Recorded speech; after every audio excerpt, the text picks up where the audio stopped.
네, 여러분의 저녁 파트너 김종석입니다. 우리 배드민턴의 간판 안세영 선수가 금메달을 따자마자 이 협회를 저격한 이 발언 충격적입니다. 파장이 만만치가 않습니다. 은퇴를 시사했다기보다는 선수 관리를 제대로 받지 못한 분노의 표출로 봐야 할 겁니다. 이 안세영 선수 문제 문체부도 들여다보기로 했습니다. 저희가 이 소식을 하나하나 준비했습니다. 예, 그리고 오늘도 여러분의 댓글 기다립니다. 뉴스탑10 유튜브 생방송에 의미 있는 댓글 남기시면 저희가 소개도 하고 질문도 받아보겠습니다. 멀리 가지 마십시오. 1분 뒤에 바로 돌아옵니다.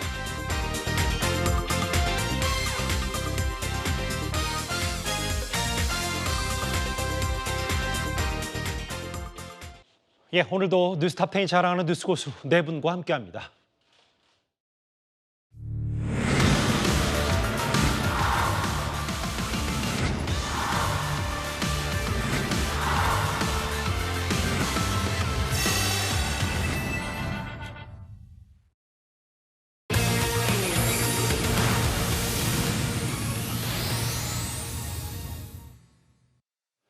예, 오늘 뉴스탑10은요, 단연 이 얘기로 시작을 해야 될 것 같습니다. 분노의 금메달, 갈등의 단초는 트레이너 두고 있었던 거냐. 인생에서 가장 기뻐해야 할 그 금메달 획득 순간이었지만 그럴 새도 없었던 것 같습니다. 28년 만에 여자 단식의 금메달을 목에 건 세계 랭킹 1위, 우리 배드민턴의 간판 안세영 선수가요, 수년을 참았던 것처럼 작심한 듯 금메달을 따자마자 협회에 대해 쓴소리를 쏟아냈습니다. 그래서 더더욱 충격적이기도 하고요. 일단 어제 중국 선수와 맞붙었던 결승전에 들어갈 때는 안세영 선수가 웃으면서 들어갔었습니다. 그 영상, 그 모습부터 먼저 보고 와서 관련 얘기를 나눠보도록 하겠습니다.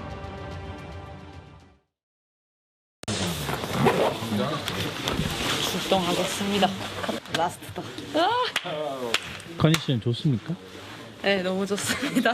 파이팅! 진짜 얼마 안 남았습니다. 7년의 기다림.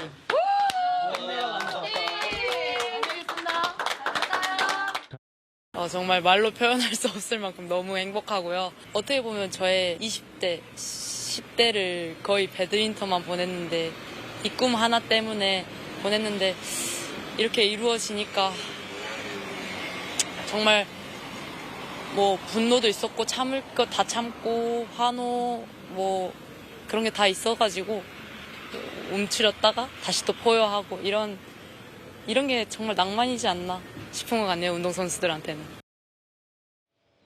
지금 와서 보니까 얼마 안 남았습니다. 7년의 기다림, 저 의미가 꽤 많은 거를 안세영 선수 말에 함축하고 있다는 생각도 먼저 드네요. 이제 하나하나 만나보겠습니다. 조금 전 파리에서 들려온 얘기부터 먼저 시작을 해봐야 될 것 같은데요. 이현정 의원님. 네. 원래 금메달리스트들은 선수들이 경기장에서 한번 인터뷰를 하고 하루 지나서 코리아하우스라는 공식 기자회견장에서 또 다른 소감을 밝히는데 오늘 안세영 선수는 이 자리에 불참을 했습니다. 어떻게 받아들일까요? 네, 얼마나 꾹꾹 참았겠습니까? 또 본인이 정말 할 수 있는 모든 것들을 다 한 다음에 예. 아마 그 영광의 순간에 아마 이 이야기를 털어놓은 것 같습니다.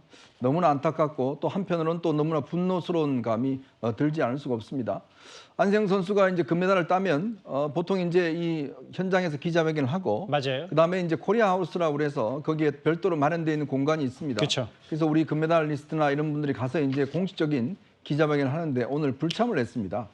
이미 예고를 했습니다. 그래서 다른 지금 이 은메달을 땄던 김원호, 정나은 두 선수만 일단 참가를 해서 기자회견이 이루어졌는데 한편으로 지금 본인이 금메달 따고 난 다음에 이 배드민턴 협회에 대한 문제점을 지적했기 때문에 예. 아마 기자들 입장에서 보면 그 질문이 거의 안세영 선수한테 집중될 수 있었던 것 같습니다. 아마 그 저점을 고려해서 안세영 선수도 너무 본인한테 모든 질문이 집중이 되면 옆에 있던 최원호 선수나 이런 김원호 선수나 정나은 선수에게 또 불편함을 줄 수 있기 때문에 예. 아마 두 사람에게 이제 이 스포트라이트를 비추게 한 그런 배려심이 있었던 것 같습니다. 예. 그럼에도 불구하고 아마 본인은 별도의 아마 여러 가지 입장들을 지금 밝히고 있고 등이 기자들과도 만나고 있는 상황인 것 같습니다. 예. 그만큼 본인이 정말 최고의 정상. 지난 우리가 아시안 게임 때 정말 이 부상을 당해서 그 부상 중에도 결국 금메달을 따냈지 않습니까? 예. 이번에 정말 이 올림픽 금메달을 딴 다음에 그동안 쌓여왔던 많은 문제점들을 이야기를 했는데 아마 이거는 본인만을 위해서 그런 건 아닐 것 같습니다. 앞으로 있을 여러 가지 다른 선수들을 위해서라도 그러게요. 이 문제만큼은 반드시 짚고 넘어가야 되겠다. 그런 차원에서 영경의 자리에서 이런 불편한 이야기들 한 것 같습니다. 아마 짐작하기로는 오늘 코리아하우스에서 펼쳐지는 공식 기자회견을 불참한 이유 아무래도 여기 은메달리스트인 김원호, 정다은조가 있긴 한데 여기 또 이제 모든 언론의 포커스와 질문들이 다 안세영 선수에 집중이 되면 다른 선수들에 대한 이것도 어찌 보면은 폐를 끼친다고 안세영 선수 쪽에 생각할 수 있었던 것 같아요. 본인의 의사에 따라 불참했다. 안세영 선수와 면담 후에 입장을 발표할 예정이다라고 배드민턴협회 얘기하고 있는데 일단 오늘 안세영 선수가 귀국길에 오르고 이렇게 되면 아무래도 또 인천공항에서 어떤 말을 할지 모든 조명이 다 안세영 선수에게 쏠릴 것 같습니다. 이제 본질로 가볼까요? 중국 선수를 꺾고요. 금메달을 땄다. 이 파리에서 선언된 낭보보다도 안세영 선수가 이번 금메달 이후에 은퇴할 수도 있다는 그 기사로 오늘까지 파장이 만만치가 않았습니다. 그렇다면 무엇이 세계 랭킹 1위 안세영 선수를 분노하게 만들었을까요? 직접 한번 들어보겠습니다. 부상에 대해서 그동안은 조금 말씀을 아끼셨었잖아요. 그동안의 몸 상태에 대해서 말씀해 주실 수 있는 부분이라도 말씀해 주실까요? 이제 벌써도 기사가 나오고 있겠지만 어쨌든 대처에 대한 그런 게 조금 아쉽게 하고 지금은 또 말을 아끼는 게 그냥 좀 금메달 이 기분을 좀 즐기고 싶어가지고 이제 부상은 떨쳐내서 결과로 증명했는데 이제 계속 이런 말이 나오는 것 같아서 제가 아직 좀 마음이 편치는 않지만 그래도 좀 금메달을 좀 즐기고 난 다음에 한국 가서 제가 또 자세하게 할 수 있겠고요. 제가 하지 않은 말에 좀 축축이나 그런 걸 많이 안 해주셨으면 좋겠어요. 저도 진실만 말하니까 저도 좀만 기다려주세요. 좀만 즐기고 가겠습니다. 이 말씀을 되게 하기 쉽지는 않으셨을 텐데 금메달을 따고 나서는 이 얘기를 꼭 한번 해봐야겠다라고 혹시 생각을 하셨던 건가요? 네, 저도 어떻게 보면은 7년 동안 되게 많은 걸 참고 살았던 것 같아요. 억누르면서 이 목표를 위해서. 좀 아쉬운 부분들이 많이 있었죠. 근데 이 부분까지 보완이 된다면 저는 충분히 배드민턴이든 어떤 스포츠든 더 많은 발전을 이룰 수 있을 거라고 생각을 하고 있기 때문에 조심스럽지만 조금 이야기는 한번 해보고 싶어요. 악착같이 달렸던 이유 중에 하나가 제 목소리에 힘이 좀 실렸으면 좋겠는 바람에 이렇게 정말 힘들게 바쁘게 살았었던 것 같습니다. 얘기를 쭉 들어봤는데 대중들이 내 목소리에 귀를 기울이려면 그 방법은 금메달뿐이다. 7년 동안 참았다. 뭐 이런 취지로 금메달의 원동력은 분노였다 이렇게 보이는데요. 부상 심각했는데 안일하게 생각한 협회에 실망했다. 그래서 작심 발언했다. 또 다음 화면. 협회 모든 것을 막으면서 자유라는 이름으로 방임했다. 7년을 참고 그렇다가 이제 협회를 향해서 작심 발언했습니다. 그렇습니다. 협회와 안 선수 사이에 정확하게 어떤 일이 있었는지 그리고 다른 선수들의 생각은 어떠한지 아직까지 다 나온 상황은 아니지만 낭만 배드민턴을 꿈꾸었던 안세영 선수가 이렇게 결정적인 개인으로서도 너무나 영광스러운 순간에 이렇게 낭만적이지 못한 이야기를 작심하고 쏟아낼 수밖에 없었던 이유는 굉장히 오랜 시간 쌓이고 누적되어 온 갈등 그리고 우리 팀의 에이스인 안세영 선수가 선수로서도 또 이 팀원으로서도 느꼈던 어떤 부조리함 이런 것들이 원인이 된 것이 아닌가 하는 생각이 듭니다.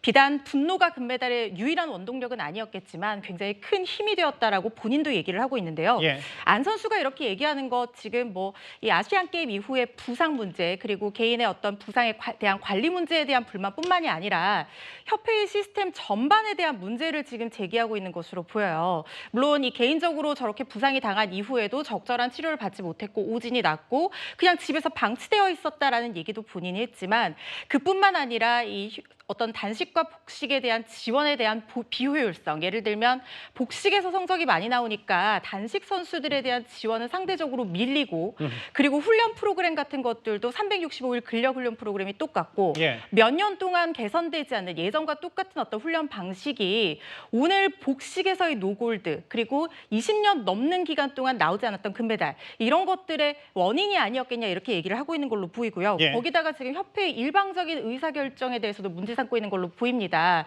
그러니까 본인도 덴마크, 프랑스 오픈 이런 데 나가지 못했다고 하는데 본인의 의사와는 전혀 상관없이 협회가 그냥 일방적으로 통보를 했다는 거예요. 이런 부분에 대해서 전반적인 지금 문제를 제기하고 있는 상황으로 보이는데 본인이 이미 이런 걸 얘기를 했음에도 불구하고 해결이 되지 않았고 지금 이렇게 스포트라이트가 쏠린 그 상황에서 금메달리스트인 본인이 이런 얘기를 해야지만 그래야만 어떻게 보면 공론화가 되고 힘이 실린다는 측면에서 아마 이 순간을 여러 가지 이유에서 기다려왔던 것이 아닌가 싶습니다. 저희가 이제 안세영 선수의 오른 무릎을 이제 비춰주는 사진들을 많이 저희가 조명한 이유는 뭐냐면 배드민턴 혹은 뭐 스포츠 전문가 혹은 전문가가 아니더라도 잘 아시겠지만 안세영 선수의 주특기가 스피드와 체력인데 거의 스피드가 전문가들 말에 따르면 과거 정상적이었을 때 몸 상태보다 한 60% 수준밖에 안 됐어요, 이번에.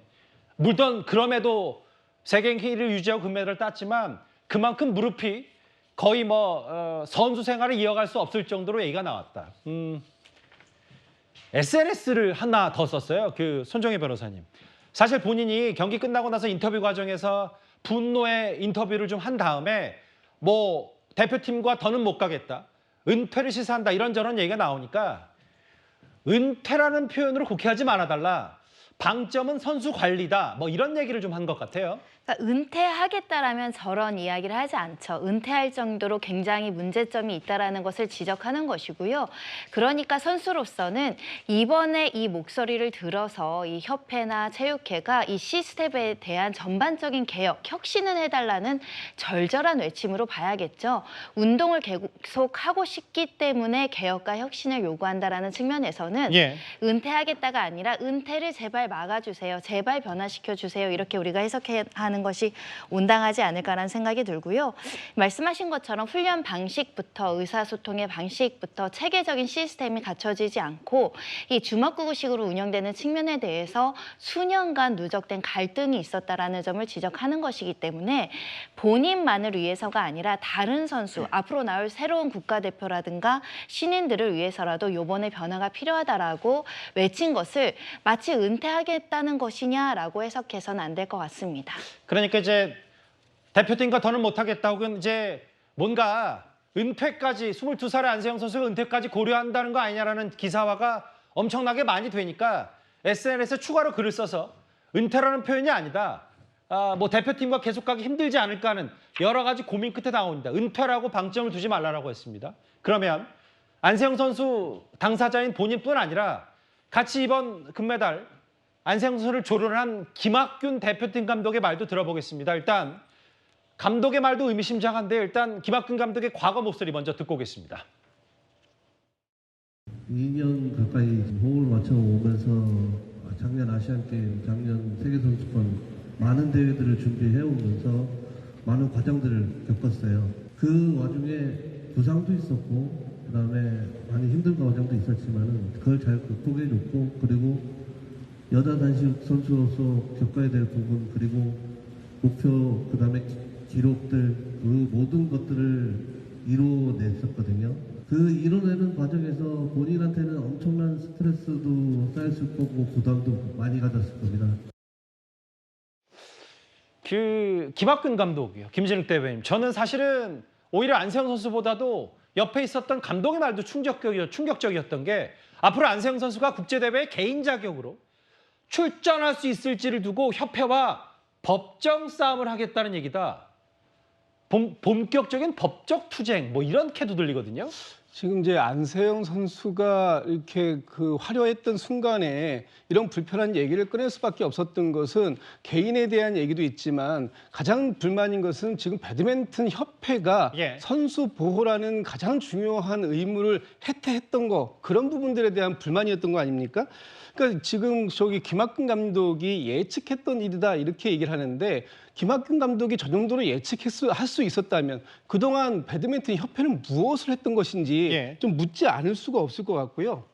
협회가 이걸 바로잡기 위해서 아무 일도 안 했다? 그렇다면은 지금 협회는 무엇 하고 있는 겁니까? 그동안 배드민턴 협회가 보여줬던 그런 무사 안일적인 방식들 이런 것들이 많이 지적이 있었던 거예요. 이번이 처음 지적이 있었던 것도 아닌데 그 사이에 과연 배드민턴 협회는 자정하기 위한 그런 자성의 목소리에 대한 하나도 목소리를 내지 않았다라는 부분에 대해서는 좀 실망이 많을 것 같고요. 예. 그리고 협회가 지금 이제 안세영 선수가 사실 그 지금 인터뷰 과정 속에서 보면은 아직까지 협회와 어떤 법적인 부분에 대해서 어떻게 하겠다는 얘기를 밝힌 적이 없어요. 맞아요. 그 이유는 아마도 협회가 먼저 어떤 방식으로 얘기를 하는지를 지켜보겠다. 내가 먼저 얘기하지 않겠다. 예. 앞으로 협회가 하는 것에 따라서 내가 앞으로 어떤 방식으로 협회하고 이야기를 나누어 갈지에 대해서 결정하겠다. 이런 지금 그 속내가 있는 것이 아닌가라는 생각이 들고요. 예.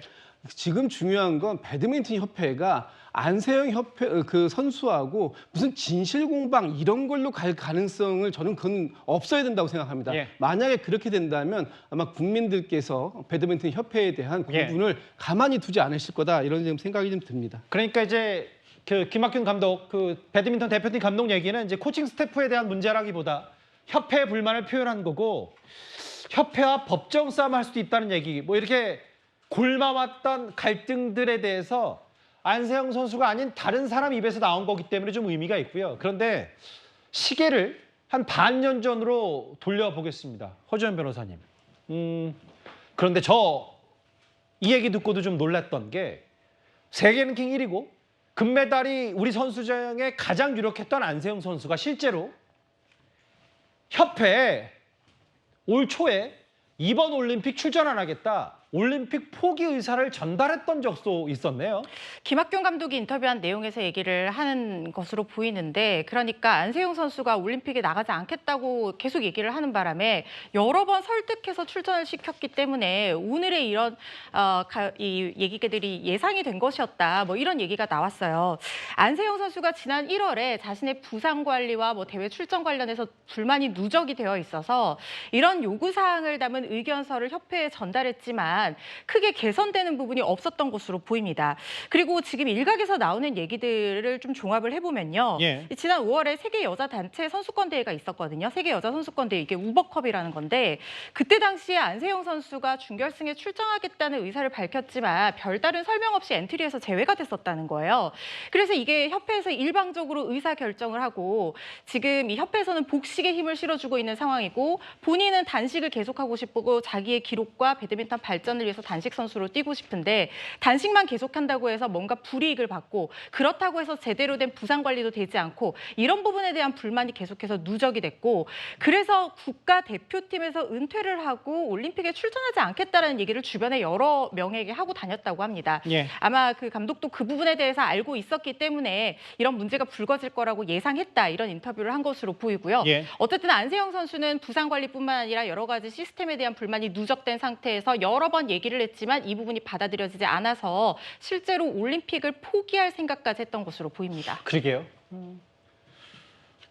가장 강력한 올림픽 금메달리스트 후보였던 안세영 선수가 본인의 배드민턴 인생의 꿈인 올림픽까지 포기할 정도로 그런 의사까지 전달했을 정도로 뭐가 가장 불만이었냐. 본질은 이제 어느 정도 대략 감이 잡히실 건데요. 문제의 본질은 내 몸이, 내 무릎 상태가 이렇게까지 이 지경이 된 데까지 협회는 나한테 뭘 도와줬냐.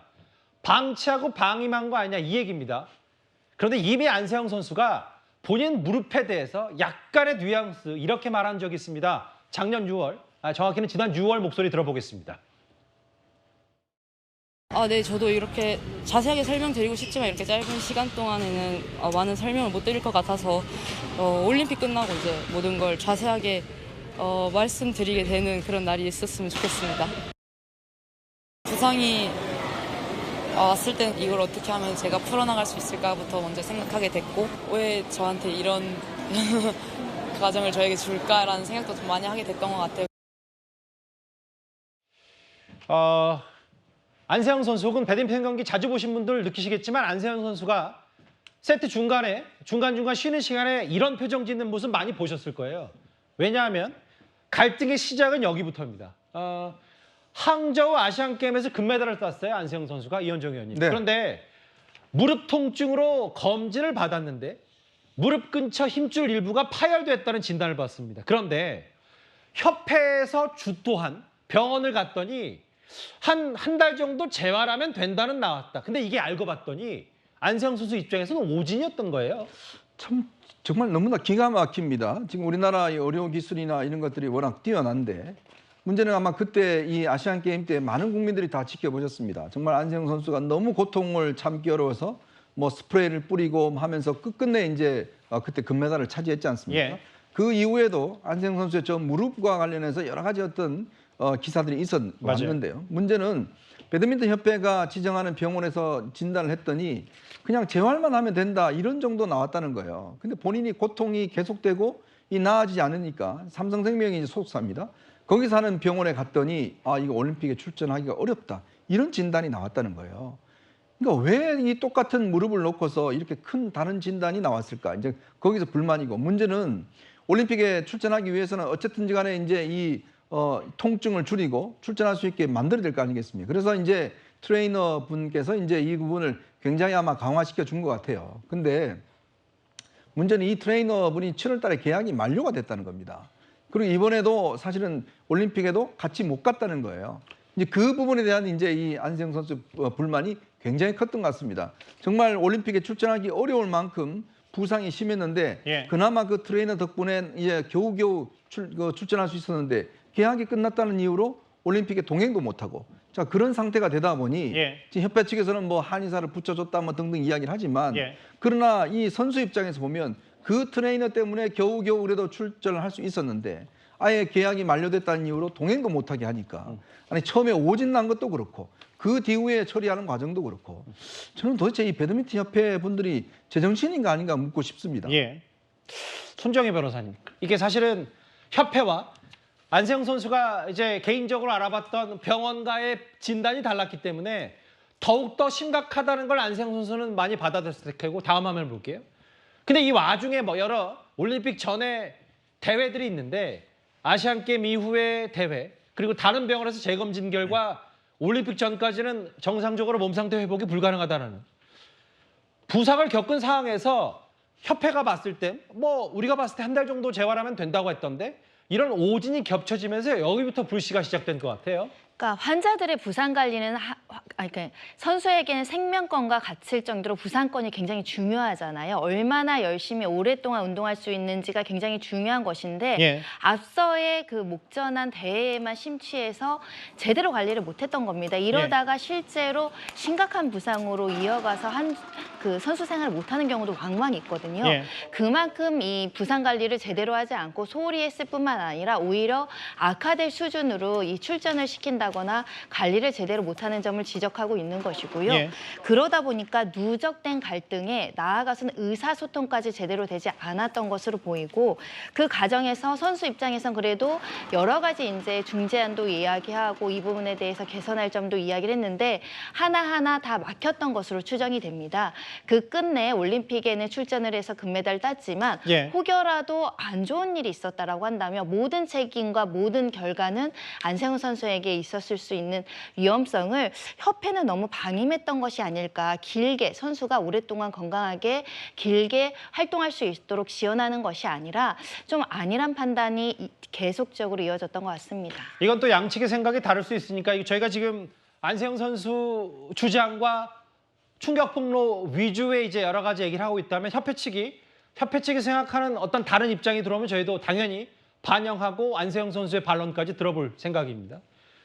부상을 겪은 상황에서 대표팀에 너무 크게 실망했다. 본인의 무릎을 두고 협회가 알아봐준 병원에서는 오진을 했고 본인의 무릎 상태가 더더욱 심각했다. 여기서 갈등, 분노가 첫 번째로 폭발했다면 이 갈등이 가장 수면으로 드러나는 건 이것 때문입니다. 안세영 선수를 담당하던 기존까지 몸을 관리해줬던 이번 트레이너를 이번 파리올림픽에 데려오지 못한 겁니다. 낭만 있게라는 것은 스포츠에서는 많이 사용하지 않는 용어 같은데요. 트레이너 선생님이 저를 이제 부상해서 저를 좀 많이 일깨워주기 위해서 많은 좋은 말씀을 많이 해주셨는데 항상 운동을 할 때 설레게 시작하고 운동이 끝났을 때 낭만 있게 잘 끝냈다는 생각이 들면은 그 하루도 너무 잘 산 거라고 그렇게 말씀해 주셔서 올해 뭔가 스타트가 부상으로 시작했지만 그 중간에 좋은 계획이 생기고 그런 목표를 어떻게 보면은 잘 끝내고 그냥 낭만 있게 끝냈다면은 제 스스로가 올 한 해가 좀 잘 살았다고 이제 말할 수 있을 것 같아서. 힘들었던 본인의 심신이 지쳤던 본인의 몸 상태와 정신 상태를 저 해당 트레이너가 일깨워주면서 올림픽까지 올 수 있었다.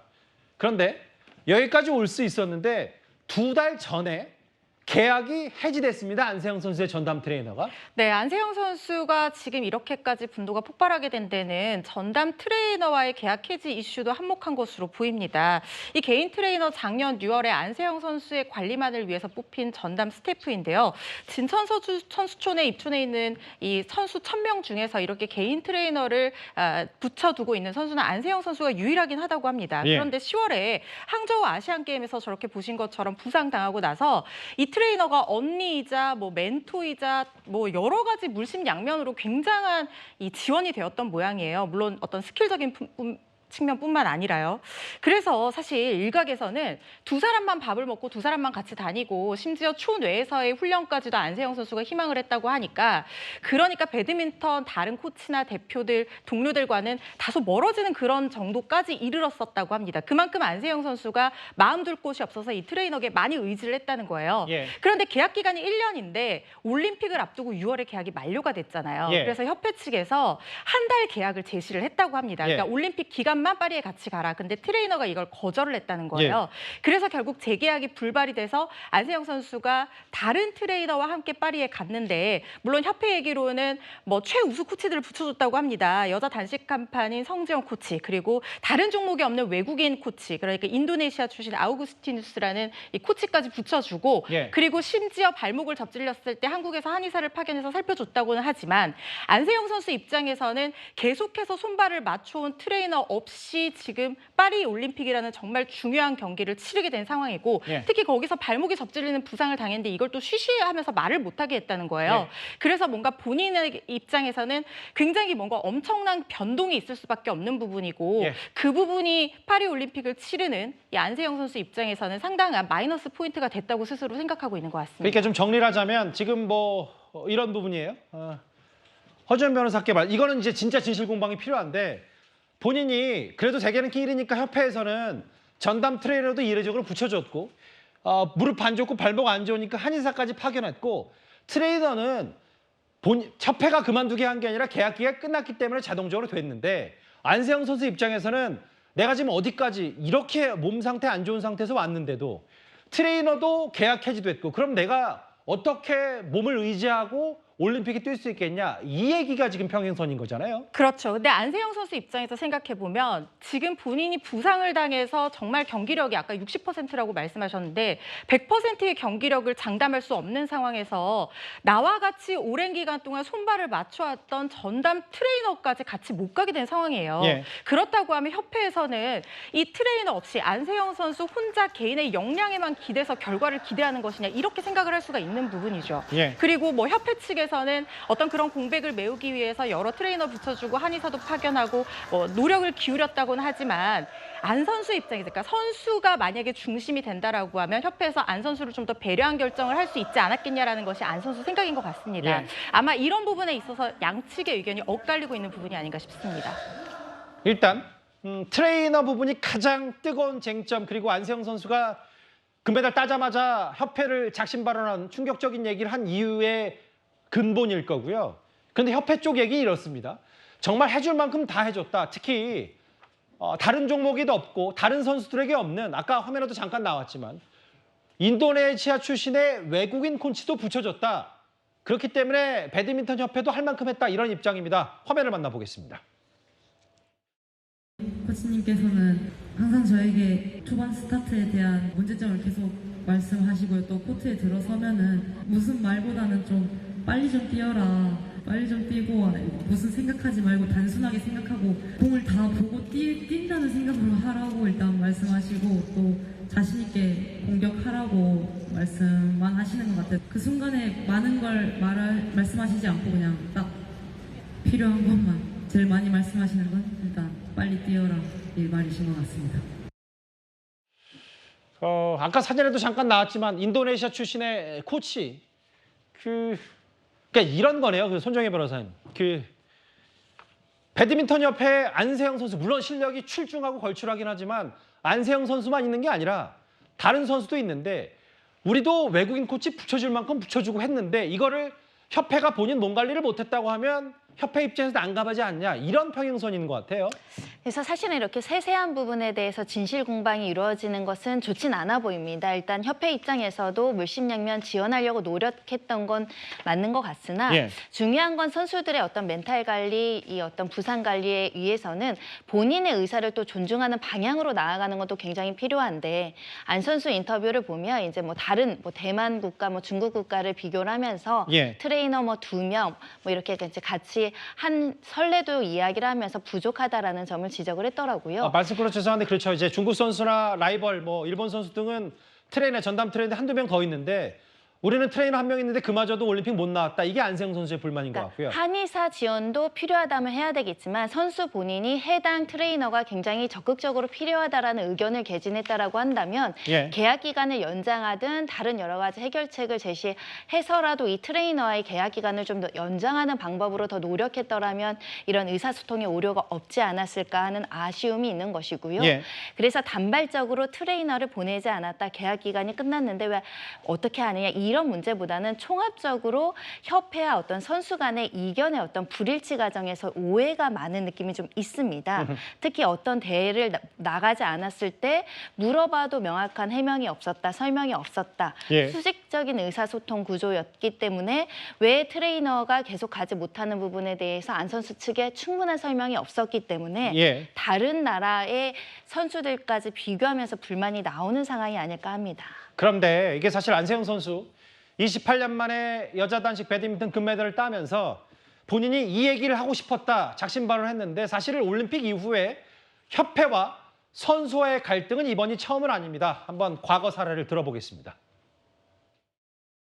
우리 양궁, 전 종목 석권한 양궁의 경우는 우리 선수들만을 위한 전용 휴게실을 리우에 따로 마련해줬답니다. 그런 세심한 지원이 있었다는 거는 선수들 알고 계세요?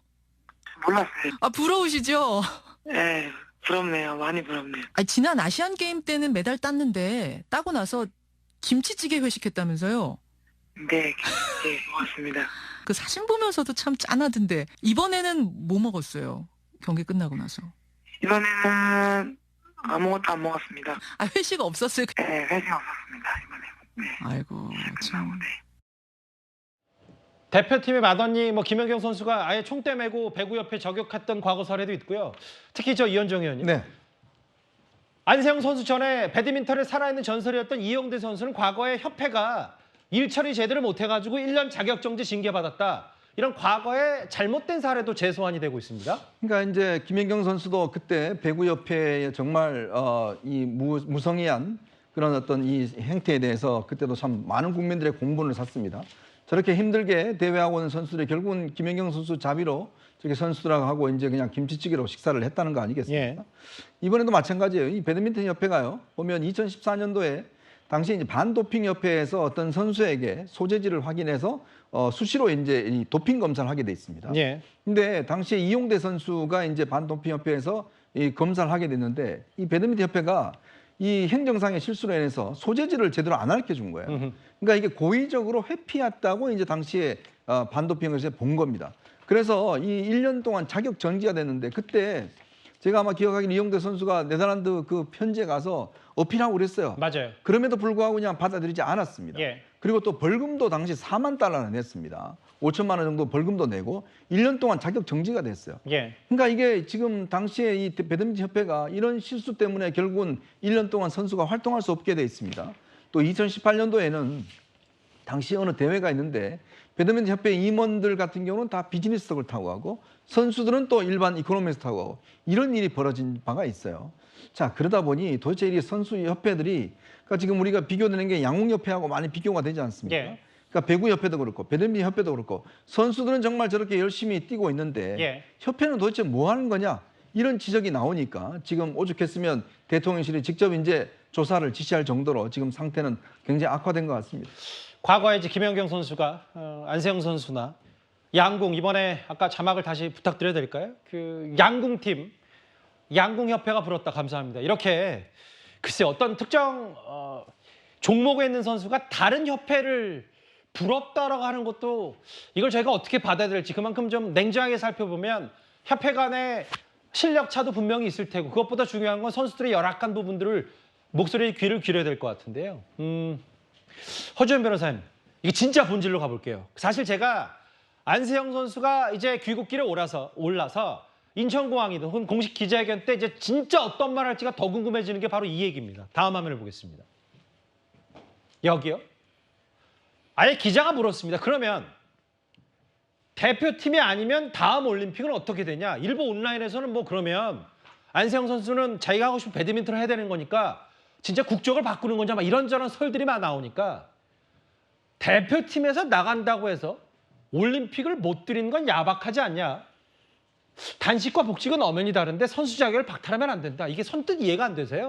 이거 어떻게 해석하면 됩니까? 그러니까 지금 안세영 선수 나이가 22살이잖아요. 그런데 우리 대한배드민턴협회 규정상 여자 선수는 27살이 넘지 않으면 개인 자격으로 국제대회에 출전할 수 없도록 규정을 두고 있습니다. 그러니까 안세영 선수가 22살이니까 국가대표팀에서 만약에 나오게 된다고 하면 앞으로 5년 동안은 국제대회에 자기가 랭킹이 쌓여서 출전할 수 있음에도 불구하고 대한배드민턴협회의 이 규정에 막혀서 출전을 할 수가 없다는 거예요. 그래서 아마 김학균 감독도 뭐 법정 싸움 이야기까지 한 모양인데. 아 잠시만요. 그러니까 지금 이제 화면에 아까 잠깐 나갔던 여기요. 여기가 대표팀 감독도 안세영 선수가 협회와 법적 다툼하는 그 전선이 바로 여기다. 나이 제한을 풀어야 본인이 국가대표 선발 안 돼도 한국인으로서 뭐 랭킹으로서 국제대회 참가 가능하니까 여기가 갈등의 핵심이다. 이 말씀하시는 거예요? 그렇죠. 사실 이게 전례가 있습니다. 예전에 2016년도에 리우올림픽을 끝으로 우리 탑랭커 남자 배드민턴 선수들 6명이 은퇴를 했는데 그때 이용대 선수도 포함이 돼 있었거든요. 그런데 그때 당시에 선수가 은퇴를 하고 개인 자격으로 국제대회에 출전하고 싶었는데 대한배드민턴협회에서 남자 선수 나이 규정을 27살에서 갑자기 31살로 바꿔버린 거예요. 그러니까 31살 될 때까지는 자기가 아무리 랭킹 포인트가 쌓여도 개인 자격으로는 국제대회에 출전할 수 없도록 규정을 바꿔버린 겁니다. 이게 일각의 얘기로는 스폰서 문제 때문이라는 얘기가 있어요. 그러니까 국가대표팀을 공식적으로 지금 스폰하고 있는 회사가 있는데 스타급 선수들이 개인 자격으로 국제대회에 출전하면서 다른 스폰서를 들고 이렇게 출전하게 되면 이목이 쏠리게 되고 뭐 여러 가지 그런 문제들이 발생을 할 수가 있다는 거죠. 이거 뭐 일각의 얘기고 원인 중에 하나입니다만 어쨌든 대한배드민턴협회에서는 선수들의 개인 자격 출전을 규정으로 막고 있는 상황이라는 거예요. 이게 법정 다툼 끝에 선수들이 승리를 해서 선수들이 지금 이용대 선수도 그렇고 국제대회 개인적으로 출전했던 그런 이력들이 있지 않습니까? 그래서 안세영 선수도 아마 이런 것들을 고려하고 있는 것이 아니냐라는 추측이 조심스럽게 나오고 있는 겁니다. 제가 좀 더 부연 설명을 하자면 지금 아까 대표팀 아마 요넥스라는 브랜드가 지금 배드민턴 대표팀을 후원하는데 아까 잠깐 로고도 나갔지만 그런데 이제 만약에 안세영 선수가 정말 스폰서 문제의 갈등 부분도 있다면 뭐 다른 더 브랜드를 받고 아예 안세영 선수가 뭐 여자 골프 선수나 여자 테니스 선수처럼 본인들이 프로 선수처럼 브랜드와 계약을 맺고 활동할 수도 있는 거 아니냐 뭐 이런저런 벌써 시나리오까지 나오니까 이 얘기가 아마 뜨거운 감자가 될 거고 얘기를 좀 해봐야 될 것 같습니다. 저희가 추후 뉴스탑10에서라도 중간 정리, 마지막 정리를 해볼까요? 김재욱 대변인. 이게 워낙 사회적 파장이 크고 충격적이니까 올림픽에 기쁜 소식만 있는 줄 알았는데 이런 문제점도 있으니까 문화체육관광부 포함해서 사격 금메달리스트인 진종호 선수도 이거 쓴소리하면서 들여다볼 건 들여다봐야 된다. 이런 얘기까지 했습니다. 네, 그렇습니다. 그 진종호 선수가 올림픽에서 4관왕이지 않습니까? 아마 올림픽에 참여했던 선수 입장에서 이렇게 선수 관리가 부실한 협회가 문제가 있다면 이건 반드시 들여다봐야 된다 이렇게 생각을 한 것 같고요. 지금 문체부도 올림픽이 끝나고 난 이후에 배드민턴 협회에 대해서 이 사실관계에 대해서 경위 파악을 해보겠다 이렇게 이제 예고를 하고 있는 입장이고요. 그 신속하게 사실관계가 일단 확인이 돼야 될 부분이 있다고 보여지고 방금 전에 지적 지적하셨던 저 협회가 내세우고 있는 저런 불합리한 규정이 있다면 예. 그런 규정들에 대해서도 법적으로 정비할 부분이 있는지 확인해 볼 필요가 있을 것이고 있다면 그런 부분들에 대해서 국회 차원에서 정치권 차원에서도 나서서 해결할 수 있는 부분들은 반드시 해결을 해야겠다. 뭐 이런 측면으로 볼 수 있을 것 같습니다. 협회가 주는 도움을 제대로 받지 못했다. 이거 협회 저격해야 된다라는 안세영 선수 측과 배드민턴 협회는 그렇게 더 해주다 보면 특혜가 된다는 이 전선이 확실히 있는 것 같은데요. 안세영 선수가 귀국하면 또 앞으로의 파장도 이어질 것 같습니다. 후폭풍이. 금메달 따자마자 협회를 공식적으로 작심 발언한 안세영 선수 얘기가 첫 번째 이슈였습니다. 조금 분위기를 바꿔서요. 이제 또 다른 올림픽 메달리스트 얘기들을 해볼 차례입니다.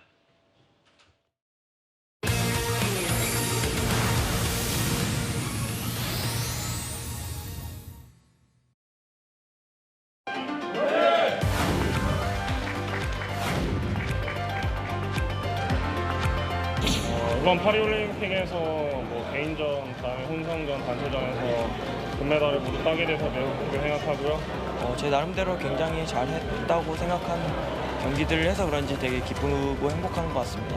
베테랑급 선수 김우지 선수랑 이우 선수랑 함께 금메달을 따서 영광이고요. 그동안 준비했던 결과가 좋은 결과가 나왔지 않았나 이렇게 생각하고 있습니다. 김우진 수영태를 희정언니랑 수연이랑 함께 할 수 있다는 건 제가 너무 영광스러웠던 것 같습니다. 저희 다 같이 한 마음으로 열심히 준비했는데 전 종목 속권이라는 영광을 누리고 올 수 있어서 정말 기쁘고요. 저는 일단 이번 주 휴가를 받아가지고 본가에 내려갔다 오려고 하고 있습니다. 맛있는 것도 많이 먹고 잘못했던 휴식을 좀 취할 것 같습니다. 저도 이번 주까지 쉬게 돼서 집에서 잠도 많이 자고 좀 아무 생각 없이 좀 쉬고 싶어요. 저희 채널A 마이크를 비롯해서 저 언론사 마이크가 쭉 있으니까 지금 얼마나 정말 말 그대로 금이 환영한 게 느껴지는 양궁 대표팀입니다. 이번 올림픽에서 양궁 금메달을 싹쓸이한 한국 양궁 대표팀 저렇게 보시는 것처럼 금메달을 도대체 몇 개입니까? 바로 헤아릴 수 없을 정도 금메달을 목에 주렁주렁 걸고 귀국을 했습니다. 목에 디스크가 걸릴 정도로 무겁다라고 했는데 실제로 이 한국 양궁 대표팀에서 가장 주목받는 선수 저 맨 끝에 있는 맏형 김우진 선수입니다. 오늘 공항 현장에서 이런 목소리가 나왔습니다. 한번 듣고 오겠습니다. 김우진 선수한테 메시라고 해라고 김우진 선수한테 지워주세요. 뭐 하고 싶냐? 누구요? 너 축구 선수 누구 좋아하냐? 저요? 저 메시 좋아합니다. 그건 안 돼.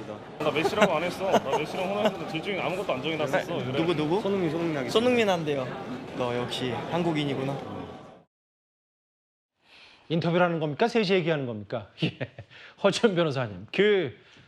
지난번에 김우진 선수와 개인전 은메달을 딴 앨리슨 선수 서로를 메시와 호날두가 그만큼 거의 압도적인 1, 2위다라고 서로 추켜 세웠는데 김재덕 선수 그럼 나는 손흥민 본인도 본인 몫을 빼놓지 않고 얘기를 했어요. 아니 제일 좋은 거 한 거 아닙니까? 우리 막내 김재덕 선수. 예, 나는 그럼 손흥민 하려고 본인이 또 스스로 얘기도 못해서 옆에서 이혁석 선수가 그럼 얘는 손흥민 한대요 이렇게 얘기하는 것이 더 또 웃음 포인트가 되는 게 아닌가 싶습니다. 예. 그런데 처음 저 얘기가 나왔을 때 그러면은 메시랑 호날두 중에 누가 메시냐 누가 호날두냐 여기에 대해서 김우진 선수가 말을 아꼈거든요. 그랬더니 이우석 선수가 이거는 얘기할 수 있다. 메시가 맞다. 그렇게 얘기를 하면서 본인은 프랑스니까 차세대 스타로 평가받는 도전자인 음바페를 하겠다 이렇게 얘기를 한 거예요.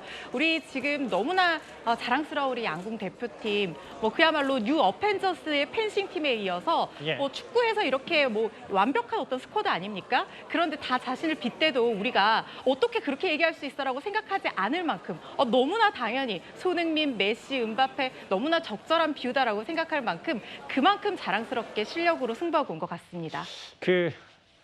음바페, 손흥민 이제 더더욱 더 잘할 수 있는 선수들이고 이제 또 다른 LA 올림픽 3관왕은 내 몫이다라고 또 한번 기대에 부푼 얘기를 한 것 같은데요. 손정혜 변호사님. 그런데 어제 몇몇 영상에 찍힌 게 메시와 호날두를 불리는 양궁계 이 두 수준급 선수들이 인터뷰 중에 얼마나 옛날부터 또 다른 과거 올림픽부터 많이 인연을 맺었으면 서로 아이 얘기를 하면서 담소를 나눴다고 하더라고요. 네, 세계 최고 선수들이 무슨 대화를 나누는지 봤더니 아이들 이야기했던 겁니다. 사실 둘 다 30대, 알고 보면 아이들을 키우는 평범한 가장이자 이제 아빠라고 보이는데요. 일단은 미국 선수가 나는 2명 있어 아이가 그랬더니 우리 선수가 와우 하는 목소리가 마이크가 켜져 있어서 다 들렸던 겁니다. 네. 그러면서 사실은 또 주목받았던 그 화면이 이 인천공항에서 나올 때 아들이 마중 나와가지고 아들을 번쩍 안고 있는 사진까지 포착이 되면서 아들 사랑, 아들 바보라는 이야기도 있고요. 예. 역시 선수들 대하지만 결국은 집에 가서 아이들 이야기하는 평범한 가정이다. 이런 또 훈훈한 목격담도 있습니다.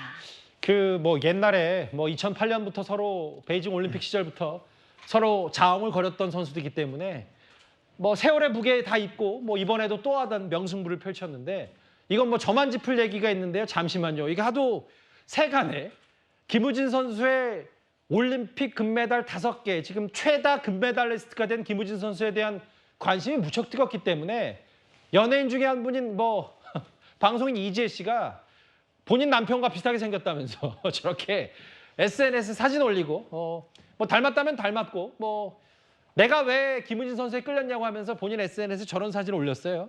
남편과 똑같다면서. 그만큼 지금 모든 인기 관심 이번 올림픽 3관왕인 김우진 선수에게 쏠리고 있습니다. 그런데 김우진 선수가요. 후배들에게 한마디 조언하는 게 꽤 명언으로 회자가 되고 있습니다. 화면을 만나보겠습니다. 많은 후배들 또는 뭐 체육에서 다른 종목들 선수들이지만 메달을 땄다고 해서 좀 젖어 있지 말고 뭐 어차피 시간은 흐릅니다. 다음에 또 다른 누군가 주인공이 되거든요. 그 주인공이 본인이 되려면은 빠르게 맞춰서 가야 합니다. 모두 열심히 운동에 임해주시기 바랍니다.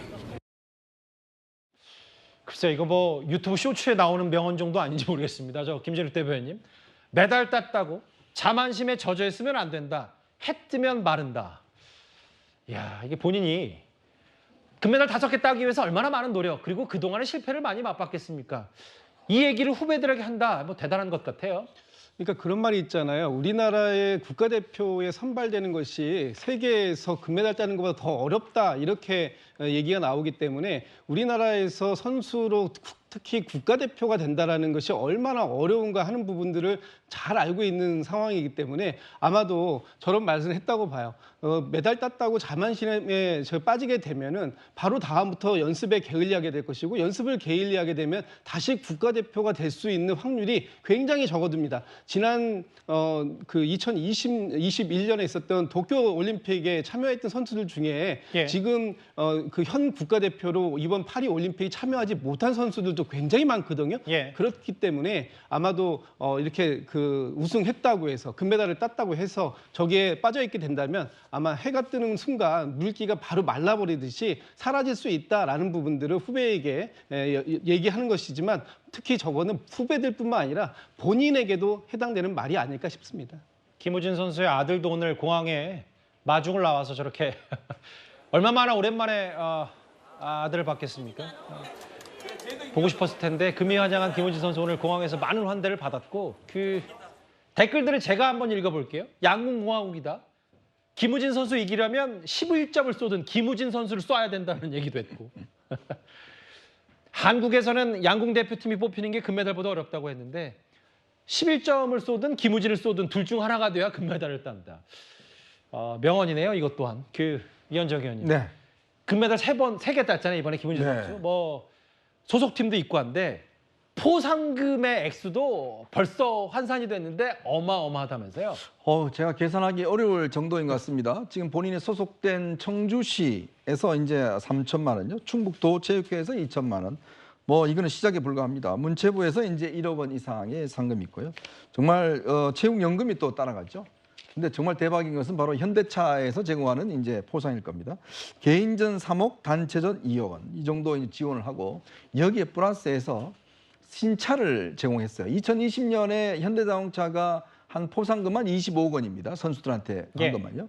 그때 또 신차를 줬는데 뭘 줬냐면 아이오닉 5하고 EV6하고 그다음에 GV70 이 중에 선택하게 했어요. 근데 이 차 가격이 대략 한 5천, 6천만 원 정도 하거든요. 맞아요. 근데 당시 김재덕 선수 같은 경우는 이 운전면허를 소지를 못해서 차는 받았습니다만 운전을 못했는데 이번에는 운전할 수 있는 그런 운전면허를 가지게 됐습니다. 아마 이번에도 선수들 비슷한 차종을 이제 아마 선택하게 될 것 같아요. 또 거기에 이제 신차까지 이렇게 주어진다 보니까 이제 선수들 앞에 남아 있는 거는 정말 이제 어마어마한 보상인데 참 우리가 좀 전에 아까 일부에서 이야기했던 배드민턴 협회와 참 이 양궁 협회의 어떤 엇갈린 모습이 참 비교가 많이 됩니다. 포상금 그리고 양궁협회 이제 현대차 정의선 회장도 있으니까 아마 개인적으로도 신차까지 제공하고 그렇게 대략 다 모으면 포상금만 10억 원대가 두 자릿수가 될 수도 있다. 이런 얘기가 나왔는데 근데 이제 조금 다른 얘기긴 한데 손정혜 변호사님 지금 김우진 선수 말고도 여자 양궁에서 3관왕 선수가 바로 임시현 선수인데 지난번 도쿄올림픽의 양궁 3관왕인 안산 선수가 뭐 같이 대표팀에서 한솥밥 먹었으니까 축하한다라고 SNS에 답글을 댓글 축하 댓글을 달았던 모양인데 이게 왜 또 안산 선수가 댓글 다니까 논란거리가 됐는지 모르겠어요. 사실은 무분별한 저는 악플로 해석해야 된다고 보입니다. 안산 선수가 동료 선수가 이제 올림픽에 이제 메달을 따오니까 축하한다. 당연하게 쓸 수 있는 그림에도 불구하고 밑에 조금 뭐 거리 두길 바란다 이런 취지로 이제 악플을 달았던 것인데요. 사실 안산 선수가 지난 올림픽 당시에 쇼컷 머리 때문에 사실 이유 없이 공격을 당하기도 했고 또 본인이 일본풍 주점에 사진을 올리면서 매국노 발언을 하면서 조금 사회적인 물의를 일으킨 점은 있지만 그래도 선수가 선수들끼리 서로 축하하고 보고 싶다라고 하는 이야기에 또 공격하는 댓글은 자제해야 될 것 같습니다. 그러게요. 뭐 안산 선수 본인 개인적으로도 뭐 그 성급했던 SNS 글 올리면서 뭐 매국노 뭐 이런 거 해서 논란거리 있습니다만 이건 뭐 아마 안산 선수 나름대로도 동료이고 이번 올림픽에 못 나갔지만 축하하는 건데 뭐 이런 부분까지 얘기가 나와서 오늘 또 대표팀 관련 SNS. 그래서 임시현 선수가 행복한데 싸우지 말아달라고 본인 SNS에서 직접 또 댓글까지 썼습니다. 양궁 선수들, 금이 환영한 양궁 선수들 얘기를 해봤다면요. 귀국하자마자 또 다른 행보를 보인 메달리스트가 있습니다. 바로 유도의 허미미 선수. 귀국하자마자 찾은 곳이 있습니다. 이제 텐션 준비하러 갑니다. 네, 한개 갑니다. 한가요, 드디어. 올림픽에서 맨날 참여했고 보여주고 싶은 마음도 있고 그래서 다음 주에 간다고요. 내일 감독 멋있는데 내일. 이번에 올림픽에서 느끼는 거는 저 선택을 엄청 잘했다고 생각하고 한국 대표로 이렇게 시합을 나가는 거 엄청 행복하다고 진짜 느꼈습니다. 여자 유도 57kg급 개인전 은메달, 그 단체전 혼선 단체 돈메달을 땄던 허미미 선수. 할머니 유언을 따라서 그 조부모의 유언을 따라서 제일교포인데 이제 한국 국적을 선택했는데 오자마자 김진욱 대변인 그 대구 군위군에 마련이 된 독립운동가 현조부 허석지사의 추모 기적비를 참배한다. 이거 참 그동안의 올림픽 그 선수들과의 보기 드문 행보긴 합니다. 그러니까 이번 그 파리 올림픽에 출전했던 대표 선수단 중에서 이 허미미 선수가 가장 그 주목받는 이유 중에 하나는 이 허미미 선수가 제일 한육인 3세입니다. 근데 이 허미미 선수의 그 할아버지가 그러니까 그 조상이 누구냐 하면요. 독립운동가 활동으로 유명하신 허석지사의 이 허미미 선수가 5대 손이거든요. 그래서 이 허석지사께서는 경북 군위군에서 주로 활동을 많이 하셨던 분이신데 거기에 이제 추모 기적비가 있습니다. 거기에 이제 오늘 가신 건데 가서 이제 그 본인이 딴 메달을 조상께 이렇게 보여드리는 그런 모습을 보여준 것인데요. 이 허미미 선수가 이번에 올림픽에 출전하면서 이 우리 태극 마크를 달고 출전했지 않습니까? 그러면서 그 태극 마크를 달고 출전한 올림픽에서 메달을 따서 정말 행복하다. 다음번엔 꼭 금메달을 따오겠다. 이런 각오를 밝힌 만큼 아마 다음번 행보도 주목해서 볼 필요가 있을 것 같습니다. 그 다음 메달 따오겠다. 독립운동가 허석지사의 우선이고 5대 손이고 아까 그 지석비 앞에 동메달과 은메달, 은메달과 동메달을 나란히 둔 모습도 참 이채롭고 다음에 금메달 따서 다시 오겠다.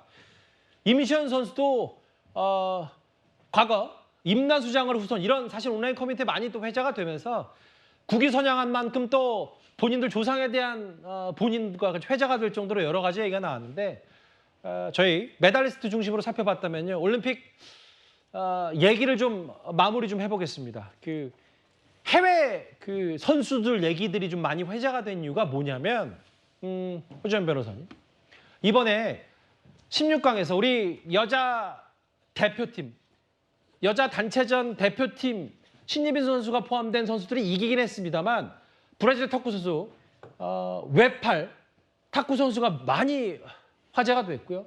그리고 이 이탈리아의 미남으로 유명한 수영 선수가 하도 숙소가 더워서 선수촌이 더워서 밖에서 나가는 모습 이런 두 장면이 많이 좀 회자가 됐습니다.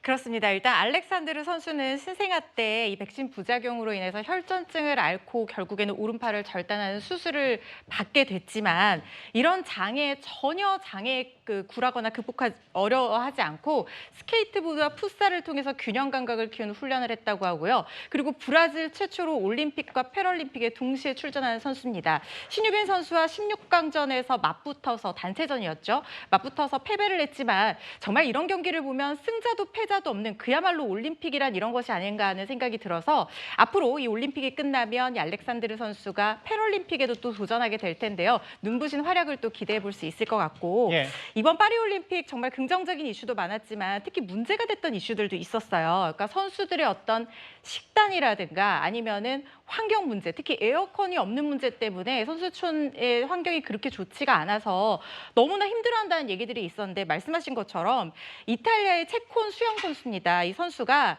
배영 100m, 200m 결승 진출에 실패를 했는데 실패한 뒤에 자기가 숙소에서 너무 덥고 시끄러워서 잠을 못 자서 컨디션이 좋지가 않았다 이렇게 인터뷰를 한 거예요. 그리고 나서 선수촌 내 잔디밭에서 잠을 자고 있는 사진을 사우디 선수가 촬영해서 올리게 돼서 너무 힘들어서 지금 숙소에서 못 자고 잔디밭에서 자는 거 아니냐 이런 얘기까지 나온 거예요. 물론 이탈리아 수영 연맹에서는 그거랑은 전혀 관련이 없고 그냥 잠깐 휴식을 취하는 거다 이렇게 해명을 하기는 했지만 지금 방충망도 없어서 막 벌레 잡는 그런 영상까지 올라온다고 하거든요. 프랑스 가정집에는 방충망이 없다고는 하지만 전 세계에서 선수들이 몰리고 경기를 치르려면 최상의 컨디션을 유지할 수 있도록 주최 측에서 좀 보호를 해주고 지원을 해줘야 되는데 친환경도 좋지만 이런 부분은 조금 아쉬운 부분이 아닌가 하는 생각이 듭니다. 알겠습니다. 저희가 뉴스탑 시작부터 지금까지 안세영 선수 논란과 금메달리스트의 면면을 저희가 집중적으로 하나하나 살펴봤습니다. 이제부터 여의도 정치권 소식으로 가보겠습니다.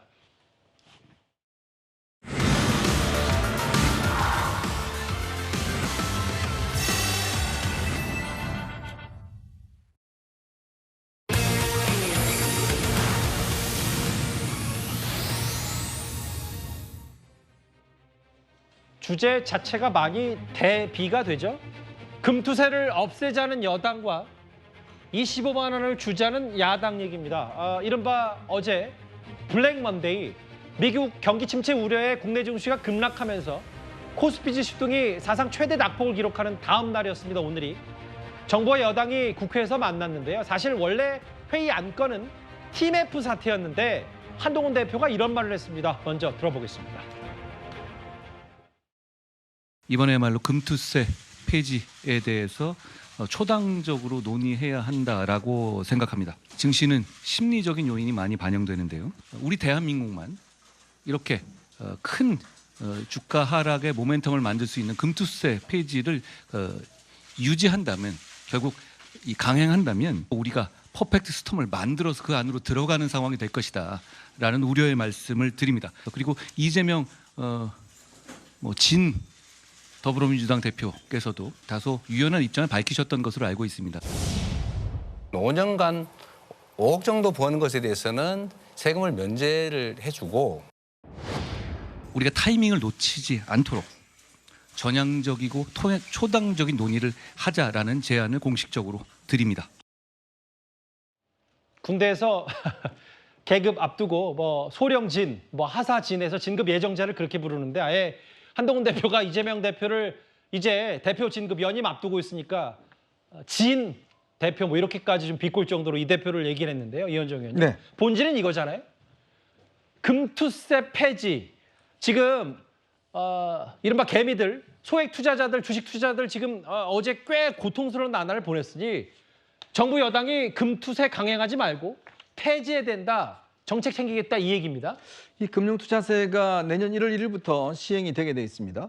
근데 이게 이제 우리가 주식이나 펀드나 뭐 등등으로 이제 투자를 해서 이게 한 5천만 원 수입, 그 연간 5천만 원 수입 얻으면 20%의 세금이 붙고요.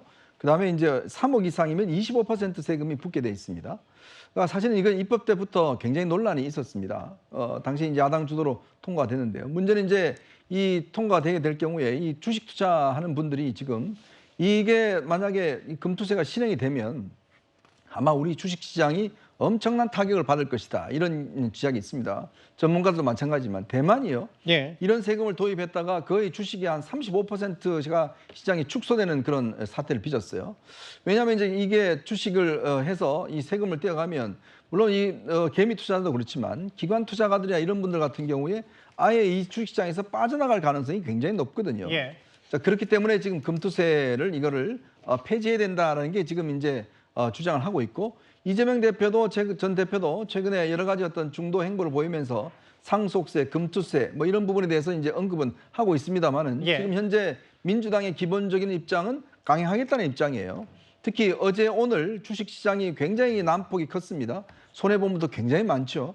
자, 그러다 보니 이 문제에 대한 주식 투자가들의 관심이 굉장히 높고, 예. 자, 그런 상황에서 오늘 한동훈 대표가 이 금융투자세 이것들을 지금 폐지를 해야 된다라고 주장하고 있는 반면에 야당은 또 지금 강행하겠다는 입장입니다. 예. 그래서 이 문제가 굉장히 지금 정치권의 큰 이슈로 떠오르고 있는 상황입니다.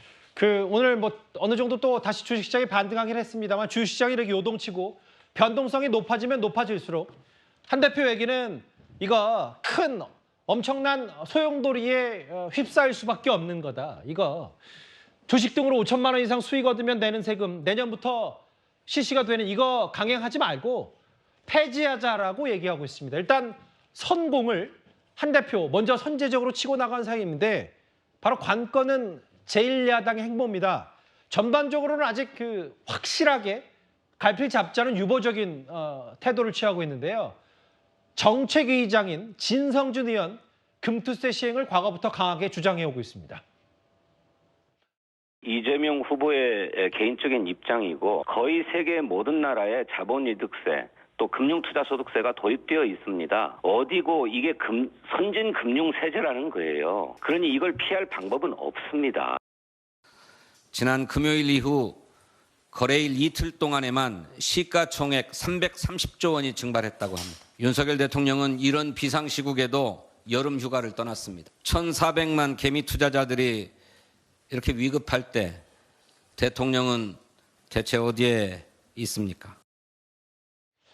글쎄요, 뭐 대통령 휴가는 민주당이 이런 비판을 하긴 합니다만 개미 투자자 위급할 때 대통령 어디 있냐, 뭐 휴가 얘기를 꺼냈고, 한동훈 대표가 금투세 폐지 선제적으로 협상 제안했는데 아직 민주당 원내대변인 얘기를 들어보니까 지도부 차원에서 논의를 해야 된다고 했어요. 근데 다음 화면을 보겠습니다. 이동학 의원님, 네. 그동안 진성준 정책위의장, 민주당의 정책을 총괄하는 진성준 의원이 했던 말들이 있기 때문에 개미들이 뿔이 났난 모양이에요. 주식 투자자가 무슨 봉이냐? 25만 원 필요 없으니까 금투세나 폐지해라. 개미 죽이는 년에서 위하는 척 대통령 비난하냐? 뭐 일부 진성준 의원을 비판하는 댓글을 제가 몇 개 추려봤는데 꽤 진성준 의원 블로그에 많이 달려간 모양이에요. 저희가 어떻게 받아들일까요? 뭐 지금 기본적인 어떤 기분이나 아니면 뭐 지금 현재 현 상황에 대해서 우려점 이런 것들을 진성준 의원의 블로그에 표시를 하고 있는 것 같은데요. 예. 저는 뭐 저렇게 할 수 있다고 생각합니다. 근데 그럼에도 불구하고 진성준 의원 같은 정치인은 필요하다 이렇게 생각해요. 왜냐하면 저게요, 이미 3년 전에 여와 야가 함께 합의해가지고 법을 만들어 놓은 거예요. 그리고 한 번 유예를 했습니다. 유예해서 내년 1월 달에 하기로 돼 있는 겁니다. 근데 저건 선진국들에서도 다 하고 있는 것이고, 예. 또 하나는 지금 증시 폭락이나 이런 것들을 엮어가지고 이 법을 폐지해야 된다, 아니면 아예 도입하면 안 된다 이렇게 주장을 하고 있는 것인데요. 그 경제는 계속해서 어려울 수도 있고 좋을 수도 있고 그럴 때마다 법을 하나 없애자, 세금을 없애자 이렇게 얘기하는 것은 온당치가 않다라는 말씀 드리고 오히려 경제 운영의 실패에 대한 책임이 누구에게 있냐. 지금 완전히 검사 정권이 들어와서 대통령도 검사, 여당 대표도 검사, 그다음에 금감원장도 검사 다 이렇게 지금 운영을 하고 있으니까 제대로 된 경제 운영 안 되고 있다는 지적하고 있는 거 아닙니까? 예. 그리고 주식시장을 교란하는 오히려 이런 세력들을 제대로 척결하는 모습을 보여주지도 않고 있고요. 그래서 이게 좀 일관성 있게 왔으면 좋겠다 이런 생각이 들고요.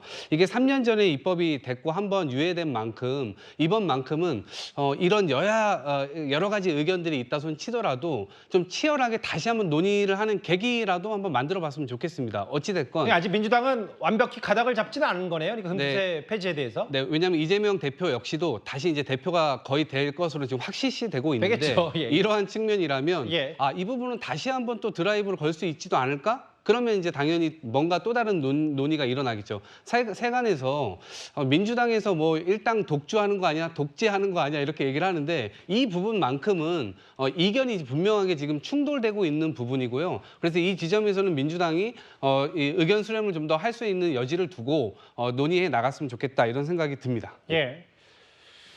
글쎄요.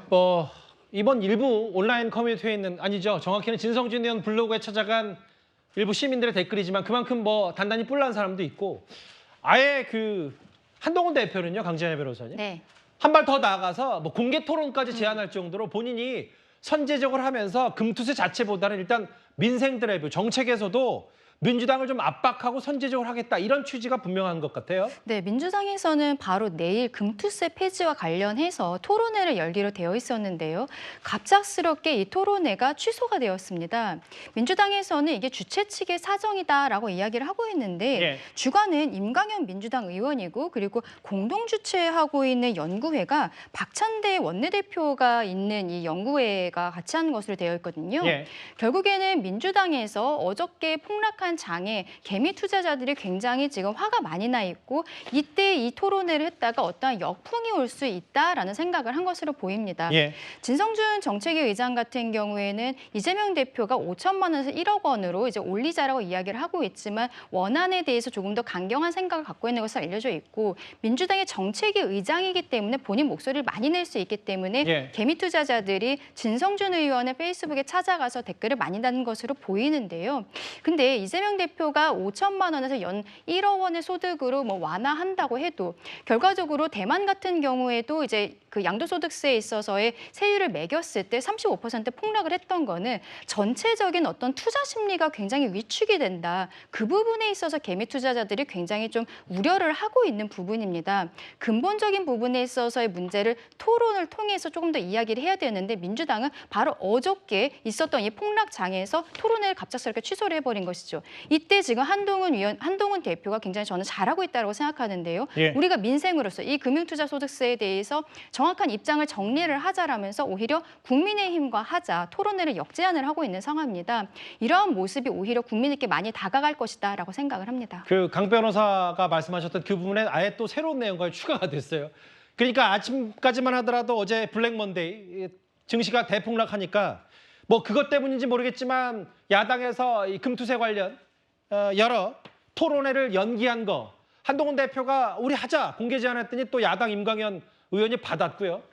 일단 정책적인 부분도 뭔가 한동훈 대표가 치고 나가는 모양새 야당을 압박하는 정치적 의중도 있는 것 같습니다.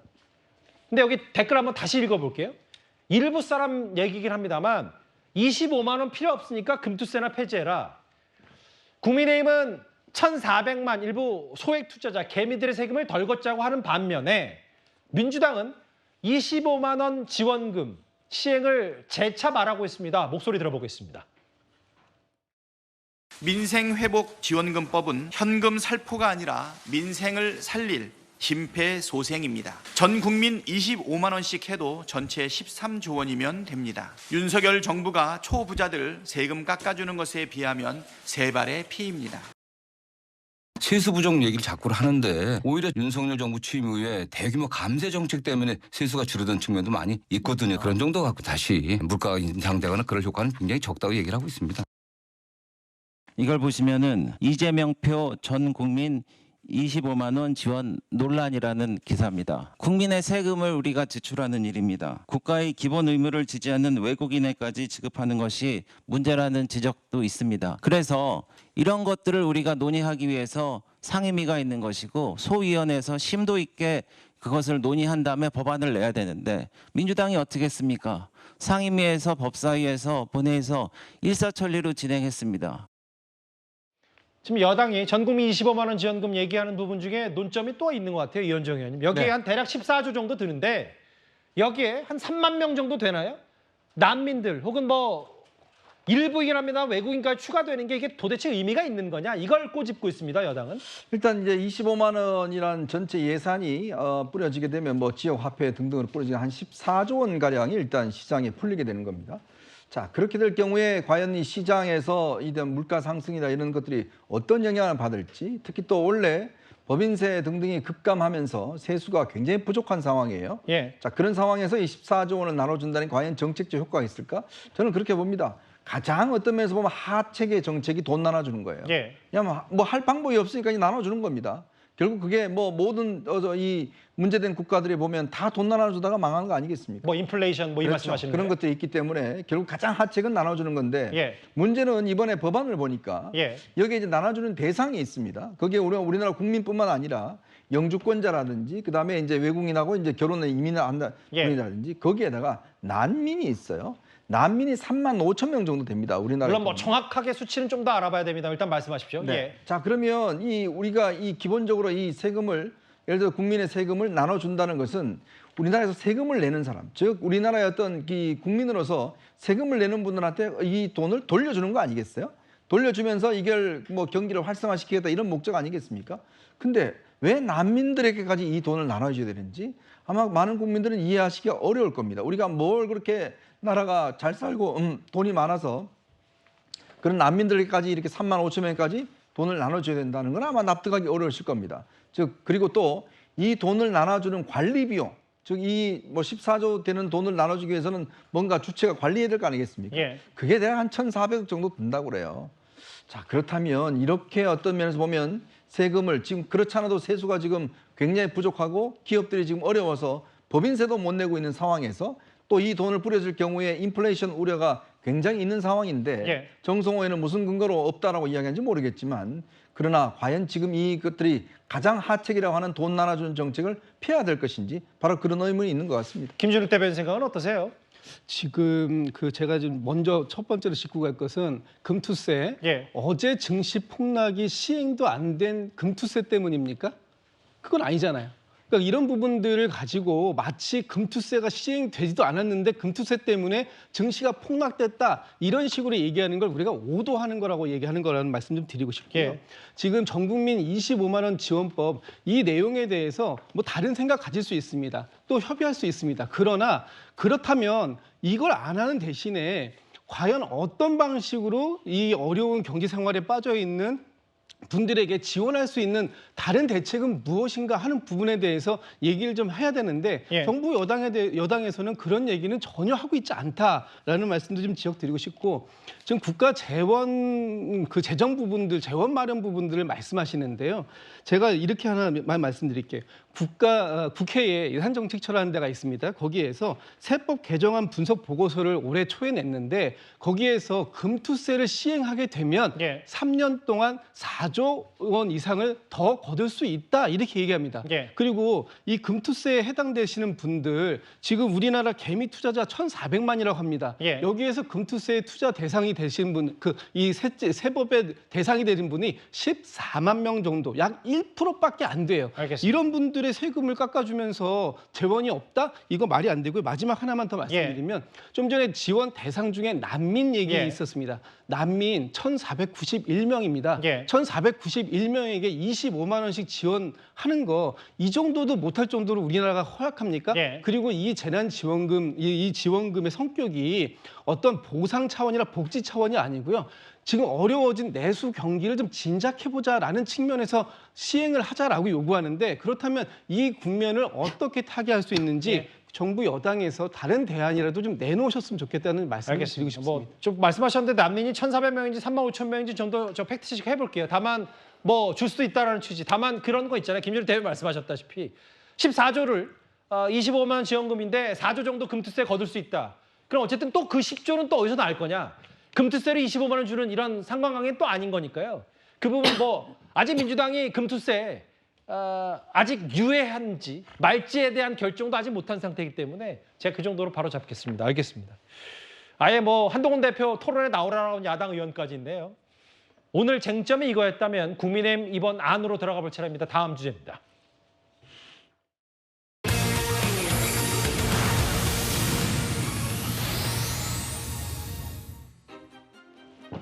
한동훈 대표 얘기가 이왕 나왔으니까요.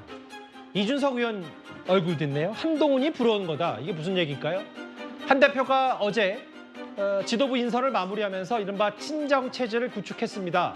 그런데 개혁신당의 이준석 의원이 한동훈 대표 체제에 대해서 이런저런 평가를 내놨는데요. 일단 과거 이준석 의원을 언급한 한 대표 목소리와 이어서 들어보겠습니다. 기억은 안 나는데요. 저는 총선 기간 동안에 우리 당의 논객들, 네. 스피커가 있는 사람들한테 좀 싸워달라 많이 부탁했어요. 예. 부당한 공격들에 대해서 이런 논거로 좀 맞서달라라고 당대표가 요청하는 게 잘못입니까? 당대표로서 더불어민주당이나 다른 외부 우리 상대 정당이 우리 당을 공격하는 것에 대해서 적극적으로 나서달라라고 부탁하는 게 잘못입니까? 저는 한동훈 대표가 무슨 이준석을 따라하려 한다 그런 얘기도 나오는데 그게 아니라 지금 이재명 대표가 부러운 걸 겁니다. 정치하면서 당대표 하는 사람이 선거를 이기고 지는 거를 명예로 삼아야 되는 거지. 내가 지금 뭐 최고위에서 우리 편 끌고 모아가지고 그래 내가 쫓겨나질 않을 거야. 이거 완전 그 방탄 프레임 본인이 잘려는 거거든요. 오늘 개혁신당 이준석 의원의 저 말 그대로 뭐 개파 본인과 가까운 사람 지도부에 앉혀서 방탄 프레임 짜는 거 아니냐 이준석 의원이 저렇게 지적을 하니까 비판을 하니까 황진아 변호사님. 네. 김근식 교수가 뭐라고 했냐면 친윤에 쫓겨난 이준석 전 대표 이준석 의원이 한동훈 대표가 부러워서 그러는 거다라고 했어요. 동의하십니까? 저도 그렇게 봐야 될 것 같습니다. 이준석 대표가 오히려 과거에 그 국민의힘에 있을 때 그리고 나가서 원외에 있을 때 스피커로서보다 최근에 원내에 들어갔을 때 오히려 좀 언론에 나오는 것들이 줄어들고 있는 것으로 좀 보고 있거든요. 그래서 지금 한동훈 대표에 대한 어떠한 뭐 네거티브적인 이야기를 해서 언론에 보도되기를 원했던 게 아닌가라고 생각하는데 본인이 의원이 됐을 때 했던 이야기가 있습니다. 차원이 다른 의정 활동하겠다라고 이야기를 했거든요. 예. 근데 이런 식으로 어떠한 상대 당의 대표를 이렇게 폄훼하는 듯한 이야기를 하는 것이 이야기했었던 차원이 다른 의정 활동인지 굉장히 의문이 있고요. 예. 한동훈 대표가 어쨌든 63%라는 굉장히 큰 수치로서 당대표가 되었고 본인이 함께 러닝메이트 했던 후보들도 일부 당선이 되었고 그리고 본인이 임명할 수 있는 직들에 대해서 저는 지금 탕평을 하면서 뭐 완벽하다라고 볼 수는 없지만 열심히 잘 하고 있다라고 생각하고 있습니다. 5선 의원들, 4선 의원들 점심 식사하면서 점점 본인의 세도 늘려가고 있는 것으로 보이는데요. 지금 개혁신당이 내부에서 어떠한 상황인지는 정확히 모르겠습니다만은 여기 지금 뭐 3명의 의원이 있는 개혁신당에서 차원이 다른 의정 활동을 보여주기가 어려운 상황이니까 지금 어떠한 국민의힘과 한동훈 대표를 타겟 삼아서 이렇게 언론에 보도되려고 하는 모습 이런 것들이 정말 우리 국민들께서는 보기 좀 안 좋은 그런 부분이다라고 지적하고 싶습니다. 그러니까 이제 김근식 교수 얘기는 저 이동학 의원님. 네. 그 이재명 대표 이른바 친명 독재도 비판하면서 이준석 의원이 한동훈 대표 부러워서 그러는 거다. 이 표현 어떻게 받아들이셨어요? 글쎄요. 그냥 공격을 위한 공격 같다는 생각이 들고요. 어쨌든 이준석 의원의 저런 표현은 한동훈 대표가 됐지만 당신과 민심을 거스르려고 하는 대통령의 태도와 자세를 그대로 지적하고 있는 것이거든요. 그리고 그 대통령의 태도에 뭔가 반기를 들거나 뭐 비판을 하거나 우리가 자세를 바꿔야 된다라고 당의 의원들이 요구를 할 법도 한데 그러지 않고 대통령의 눈높이에 맞추려고만 하는 그런 상황들을 좀 꼬집은 내용들이 좀 포함되어 있는 것으로 보입니다. 그리고 이제 어쨌든 한동훈 대표는 대통령하고 계속해서 맞설 수밖에 없는 거예요. 왜냐하면 국민의 눈높이를 계속해서 얘기하지 않습니까? 특히나 최상병 관련된 것도 그렇고 김건희 여사 명품백 관련된 것도 그다음에 검찰 조사 관련된 것도 그렇고 대통령이 가장 싫어하시는 얘기가 국민의 눈높이인데 그 국민의 눈높이를 입에 달고 사시는 분이 한동훈 대표란 말이에요. 이런 상황에서 과연 당 내에 사람들을 제대로 구축할 수 있을지 이런 여부가 사실은 촉각 기추가 모이고 있는 것인데 주변 사람들이 호사가처럼 대통령 대통령에 유리하게 해석하고 또 한동훈 대표에 유리하게 해석하고 저런 것들은 거의 대부분 다 거칠에 지나지 않는다. 속은 집권 여당이 여당으로서 역할을 제대로 하고 국민의 삶을 실제적으로 변화시켜 나갈 수 있을 때 그때 국민들로부터 인정받는 것이지 저 싸움에서 말싸움에서 누군가 이긴다고 하더라도 국민에게는 아무런 의미가 없다 이 말씀드립니다. 입씨름 얘기를 좀 각기 다른 분석으로 좀 들어봤어요. 여기 한동훈 대표와 이준석 의원 얘기 오랜만에 해봤다면. 그런데 한 대표가 국민의힘의 당대표가 되자마자 뭐 어제도 그렇고 인재 영입을 활성화하겠다 혹은 뭐 수도권, 젊은 층, 뭐 중도층 잡겠다 이렇게 공언하고 있는데요. 이번에 한동훈 대표 체제에서 수석 대변인이 된 한지아 의원이 오늘 저희 채널A 정치 시그널에 출연을 했습니다. 한번 듣고 오겠습니다. 사실 한동훈 대표가 정치를 시작한 지 이제 뭐 7, 8개월 정도밖에 되지 않는 상황에서 오랜 인연이라는 것도 지금은 존재하지 않는다고 저는 생각을 하거든요. 오히려 우리 당은 현재 그 전보다도 오히려 개파색이 옅어졌다고 생각을 합니다. 뭐 한 대표도 다른 방송 나가서 뭐 개파 이런 거보다 뭐 팬덤도 마찬가지고 본인 좀 이상한 행동하면 그 팬덤 나 따라오지 않을 것이다. 맹목적이지 않다라는 취지의 얘기도 했는데 오늘 방송 전에 제가 동아일보의 단독 기사 하나를 봤는데요. 이현정 의원님. 네. 원래 중도 수도권 청년 외연 확장하겠다 뭐 이런 얘기도 했는데 실제로 보니까 오늘도 중진 특히 뭐 조배숙 의원과 점심 식사를 함께한 모양인데 호남 지자체와 현역 의원을 연결해서 호남 동행 이른바 뭐 과거의 국민의힘의 서진 정책 이런 걸 좀 한 대표가 염두에 두고 있는 모양입니다. 아무래도 이제 지금 이번에 만들어 놓은 지도부 같은 데 보면 인요한 의원이 원래 이제 지역이 순천 출신이잖아요. 그 이외에는 사실은 이제 호남 출신 지도부가 없습니다. 이제 그렇기 때문에 특히 이제 뭐 호남을 포기한 거 아니냐. 특히 호남에서 이제 그동안 윤석열 대통령도 많은 뭐 어떤 서진 정책 했지만 큰 성과는 없었어요. 그러면서 이제 한동훈 대표가 오늘 중진들을 만나면서 이제 호남에 대한 어떤 이 서진 정책을 다시 하겠다라는 것인데 저는 이 접근을요 단순히 사람에 대한 어떤 영입이나 몇몇 호남 출신 사람들에게 뭐 자리를 준다든지 그 문제를 해결될 수 있는 상황은 아닌 것 같습니다. 저는 근본적으로 보면 결국 진정성에게 가려면 호남이 지금 가지고 있는 가장 큰 문제는 뭐냐면 일단 지역 경제 발전입니다. 예전에 뭐 지역에 진짜 큰 대형마트가 없다든지 뭐 등등 이야기를 했지만 저는 이제 사람의 어떤 문제로 호남에 대한 어떤 이 보수정당의 어떤 문제가 해결될 가능성은 없어요. 예전에 김종인 전 위원장이 5.18 묘지에 가서 이제 무릎을 꿇고 했지만 이제 그런 정서를 넘어서서 실질적으로 호남 발전을 위해서 현 집권 세력이 뭘 할 것인지 저는 그 문제에 좀 집중을 해야 된다고 봅니다. 호남의 어떤 여러 가지 지역 발전이나 어떤 이 산업 단지 신설이라든지 등등 여러 가지 즉 떠나는 지역이 아니라 발전하는 호남으로 발전시킬 수 있는 왜냐하면 지금 호남에서 유출되는 인구가 꽤 많습니다. 왜냐하면 대부분 어떤 새로운 공장이나 이런 것들이 수도권이나 이런 데 많이 되기 때문에 그런 부분에 대한 플랜들을 만들어서 접근하는 방식이 오히려 더 근본적이지 지금 몇몇 호남 출신 인사들을 어떤 뭐 자리를 준다든지 배치한다 해서 사실상 호남 정서가 바뀌어질 가능성은 저는 크게 없다고 봅니다. 결국은 뭐 행동과 실행의 문제일 텐데 이동학 의원님 이런 건 있을 거예요. 왜냐하면 어쨌든 민주당 입장에서 봤을 때 지금 보수 진보가 확연히 많이 갈라져 있고 각자의 이제 35%, 40% 가까운 지지율들 갖고 있다면 나중에 이제 표심 때 그럼 결국은 누가 먼저 외연 확장을 하는 게 중요할 텐데 일단 한동훈 대표가 기치를 이걸 내걸었다는 건 민주당 입장에서는 뭐 다소 앞으로 좀 두고 봐야 되겠지만 위협적이지 않을지 어떻게 판단하세요? 저 경제는 불가피할 겁니다. 한동훈 대표 역시도 저쪽으로 확장을 해야만 당연히 선거에서 이길 수 있는 거고요. 지난번 총선 때는 2조 심판론 같은 거 외치면서 저희들 입장에서는 너무 좋았거든요.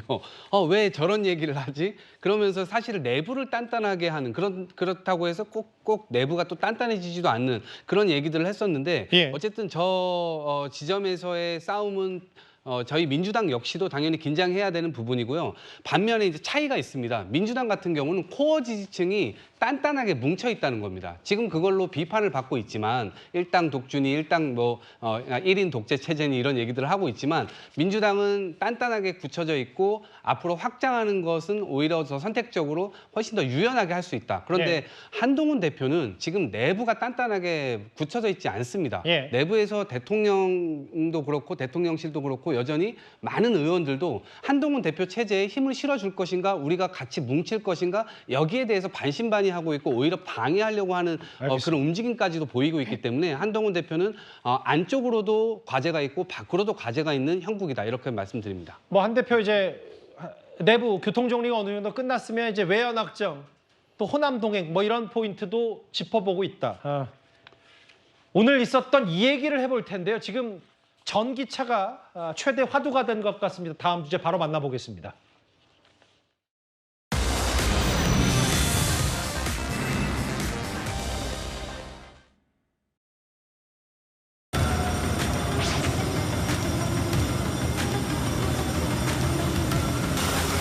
단장님, 여기 옆에 불 안 타게 이쪽에 잘 따주세요.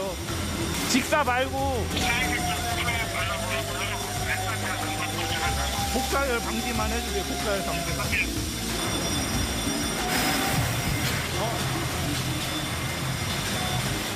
이 차 열폭 주시자.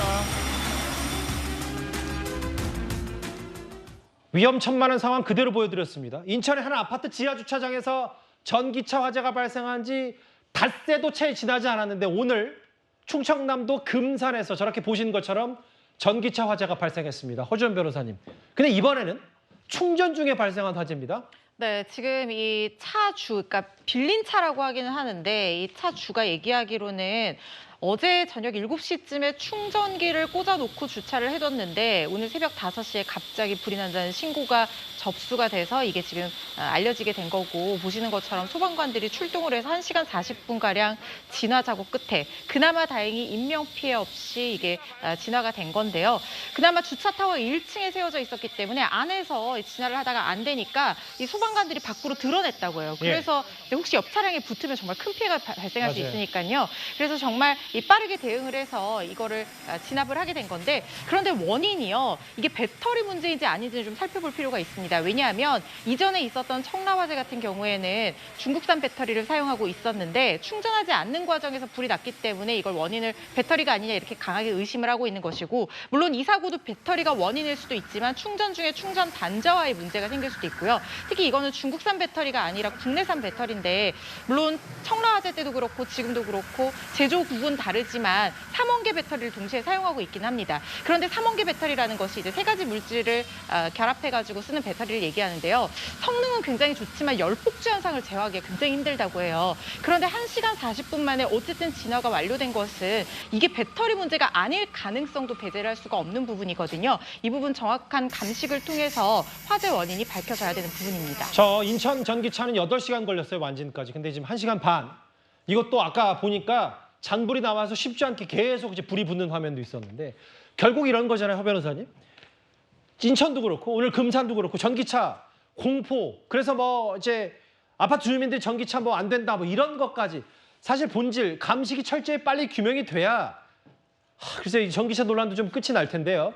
그런데 원인이 밝혀져도 뭐 보상 문제도 그렇지만 이게 불이 한번 전기차에서 난다고 하면, 특히 배터리가 원인이 됐다라고 하면 이 안에 에너지가 다 소진될 때까지 지금으로서는 마땅히 빨리 진화를 할 수 있는 물리적인 방법 자체가 없다는 것이 저는 가장 큰 지금 문제점이라고 생각을 합니다.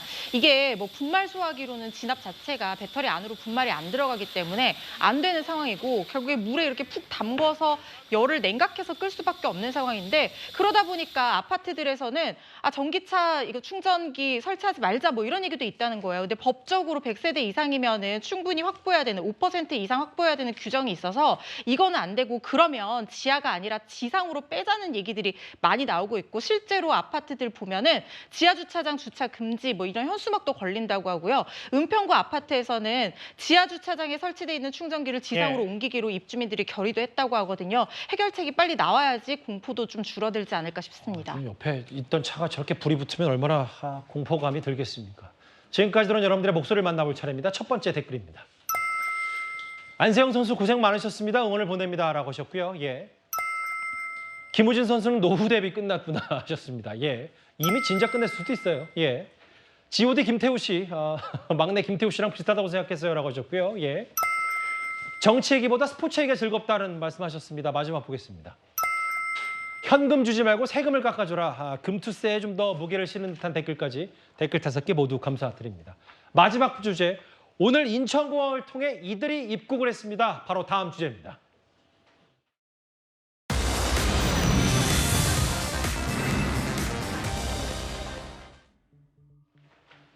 필리핀의 가사관리사 100명이 오늘 입국했습니다.